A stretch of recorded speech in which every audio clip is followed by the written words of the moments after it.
Assalamualaikum warahmatullahi wabarakatuh, sahabat-sahabat semua. Kali ini kita akan mengkaji mengapa melafadzkan niat puasa Ramadan itu wajib dalam tinjauan manajemen perencanaan. Wajib di sini dimaknai harus. Kenapa harus gitu?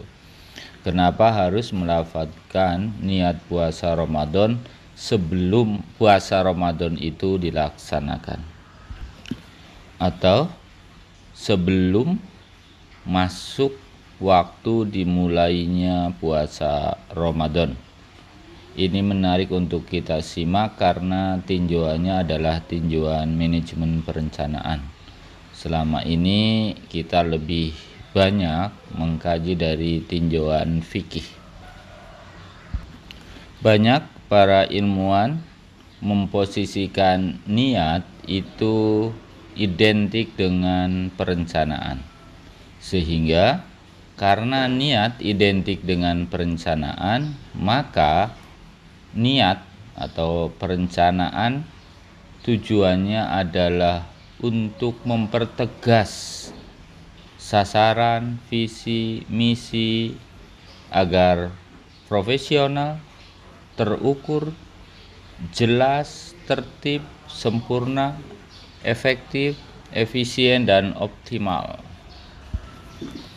Isi melafadzkan niat, termasuk niat puasa Ramadan, itu sangat identik dengan perencanaan dalam manajemen, atau orang sering mengatakan manajemen perencanaan, di mana dalam niat itu ada tujuan, kemudian ada pengaruh, ada motivasi, ada mekanisme. Makanya kalau kita niat puasa Ramadan atau melafadzkannya, kita sering dengan narasi nawaitu soma khudi an adai fardi syahri ramadana hadihi sanati farda lillahi ta'ala. Lafadz niat ini menunjukkan bahwa ada tujuan di situ, yaitu tujuan lillahi ta'ala, cinta kepada Allah ta'ala, karena Allah ta'ala. Jadi memaknai melafadzkan niat adalah untuk mempertegas tentang tujuan yang ingin dicapai, yakni cinta kepada Allah karena Allah ta'ala, hanya Allah semata. Nah, kemudian dalam lafadz niat tersebut juga memiliki pengaruh terhadap seseorang, pengaruh yang sangat kuat. Untuk apa? Untuk melakukan sesuatu secara maksimal dalam berpuasa itu. Puasa yang pertama tadi, bagaimana tujuan tercapai, cinta kepada Allah. Yang kedua, memberikan pengaruh yang kuat untuk dapat menyelesaikan puasa tersebut. Kemudian yang ketiga, sumber motivasi bagi diri sendiri, bagi jamaah, untuk secara bersama-sama saling mendorong agar terselesaikannya tugas puasa tersebut. Kemudian dalam niat tersebut juga termaktub tentang mekanisme yang efektif dalam melaksanakan puasa. Kita lihat bahwa makna nawa itu berarti saya berniat berpuasa esok hari untuk menunaikan kewajiban, untuk menunaikan kefarduan. Bahwa kalau fardu di sini ini berarti fardu wajib, ya, wajib berpuasanya di bulan Ramadan tahun ini. Berarti ini waktu. Ini yang menunjukkan waktu di sini adalah esok hari, ya. Kemudian tahun ini. Karena Allah Ta'ala itu, karena Allah, cinta kepada Allah, lillahi ta'ala. Ini adalah jelas tujuan, visi misi ada di sini. Jadi melafadzkan niat merupakan perencanaan dalam manajemen, atau orang sering mengatakan manajemen perencanaan. Bahkan dalam melafadzkan niat ada beberapa ulama juga yang mengatakan bahwa sah melafadzkan niat untuk 1 bulan penuh. Nah, itu jadi melafadzkan niat di awal puasa bulan Ramadan selama 1 bulan penuh, bukan hanya untuk hari esok. Itu bisa. Nah, kemudian ada juga yang menyatakan bahwa melafadzkan niat itu bukan sebuah keharusan, karena yang terpenting dari hati. Itu juga bisa dibenarkan, dipersilahkan ada. Dan dari dulu sebenarnya kajian tentang bagaimana melafadzkan niat itu sudah jenuh kita mengkajinya. Karena apa? Karena kembalinya yang satu pasti melafadzkan niat boleh, yang satu tidak usah, yang penting ada di dalam hati. Selalu seperti itu. Dan kalau kajiannya kajian manajemen, nah ini kajian manajemen, terutama manajemen perencanaan, itu adalah sebuah keharusan.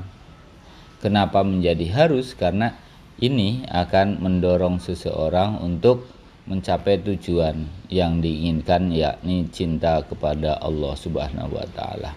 Dan pelaksanaan itu otomatis, perencanaan itu sebelum terjadinya pelaksanaan, jauh sebelum terjadinya pelaksanaan sudah dilakukan perencanaan. Melafadzkan niat juga memperjelas tentang manajemen dalam perspektif Islam, yaitu ruang dan waktu niat, ruang dan waktu ikhtiar, ruang dan waktu tawakal, ruang dan waktu ikhlas. Jadi melafadzkan niat adalah dalam rangka untuk mempertegas itu. Kemudian kelemahan sebuah ibadah yang tanpa diikuti dengan melafadzkan niat adalah ketidakjelasan tentang awal dan akhir kegiatannya apa. Karena banyak sekali perbuatan yang sama, namun karena niatnya berbeda kemudian berubah fungsi kegiatan itu. Kalaupun seperti itu, sesungguhnya melafadzkan niat itu tidak kemudian menghilangkan nilai-nilai ibadah yang dilakukan. Hanya saja sasaran, tujuan, proses kegiatan, apakah dia seorang imam atau seorang makmum, apakah dia sholat duhur atau sholat asar, atau dia berpuasa sunat atau berpuasa wajib, kan tidak ada yang membedakannya. Melafadzkan niat adalah mempertegas tentang sebuah amalan ibadah, baik dari sisi perencanaan, sisi proses, atau bahkan dari sisi evaluasi. Jadi untuk mempertegas itu, maka kemudian diri kita sendiri jelas bahwa yang dilakukan adalah perbuatan ibadah puasa, perbuatan ibadah sholat duhur, perbuatan ibadah sholat asar. Akan tetapi tidak melafadzkan niat itu tidak membuat sebuah ibadah itu menjadi tidak sah, karena sesungguhnya aslinya itu ada di dalam hati. Nah, hati itu dituntun oleh lafadz, dibantu oleh pikiran, kemudian mempertegas, memperjelas sebuah amalan. Jadi sesungguhnya melafadzkan niat adalah merupakan bagian dari proses untuk mencapai tujuan yang diinginkan. Membuat sebuah kegiatan ibadah itu menjadi strategis dan bisa kemudian juga dapat menentukan apa yang harus dilakukan oleh individu dalam beribadah, kemudian bagaimana caranya yang terbaik agar bisa diridhoi oleh Allah untuk melakukan kegiatan tersebut sekumpulan kegiatan yang ada di dalam sebuah lingkaran ibadah tersebut dapat tercapai dengan baik, diterima oleh Allah Subhanahu wa taala. Perdebatan tentang apakah melafadzkan niat itu boleh dan tidak boleh, saya kira para ulama dari dulu sudah terkotak menjadi dua irisan, yaitu irisan pertama yang menyatakan boleh, irisan kedua menyatakan tidak boleh. Sekali lagi saya tegaskan bahwa tinjauan melafadzkan niat kita itu dalam tinjauan manajemen. Jadi dalam tinjauan manajemen, terutama dalam manajemen perencanaan, melafadzkan niat adalah sesuatu yang harus dilakukan dalam rangka untuk mempertegas sebuah kegiatan ibadah agar bisa diridhoi oleh Allah Subhanahu wa taala. Demikian yang bisa kami sampaikan sebagai bahan diskusi. Hanya Allah yang mengetahui kebenaran. Kita kewajibannya adalah mencari kebenaran. Wallahu a'lam bishawab. Assalamualaikum warahmatullahi wabarakatuh.